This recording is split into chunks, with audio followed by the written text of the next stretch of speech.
reaksiyonumuz belə olacaq. Nə? Kalsium karbonat yaxud natrium karbonat üstə gələcək xlorid turşusu.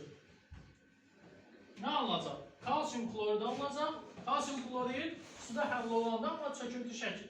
Suda həll olandı, deməli və karbon qazı CO2 və hidrogen ayrılacaq.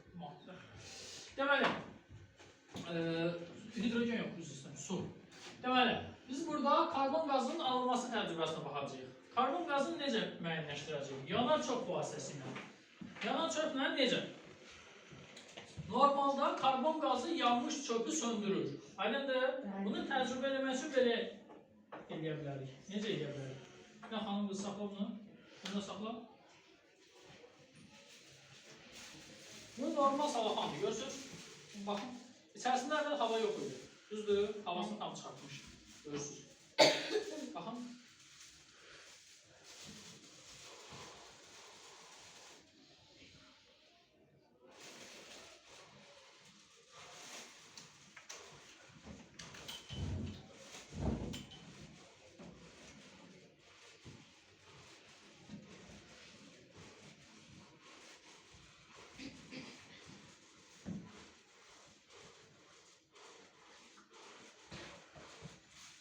Şimdi bunun içerisinde tamamıyla karbon gazına doldu. Şimdi kibritimizi yandır. Yandır kibriti. Yakınlaştır bunu ağzına. Söndü. Ben yandırıyorum. Gördünüz? Söndü. Evet. Şimdi bakın. Bunu oksijenle dolduracağım. Bakın. Oksijenle doldu. Yandır onu. Yanmağa devam edecek. Gördünüz? Oksijenlə karbonun fərqlidir. İndi biz öz reaksiyonumuzda karbon qazının alınmasını bu şəkildə təcrübə edəcəyik. Aydındır? Bunun üçün bizə lazımdır çay sodası.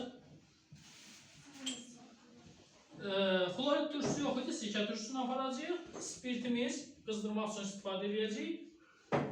Və başlayıq reaksiyonumuzu aparmağa. Gəl saxla orada reaksiyonu.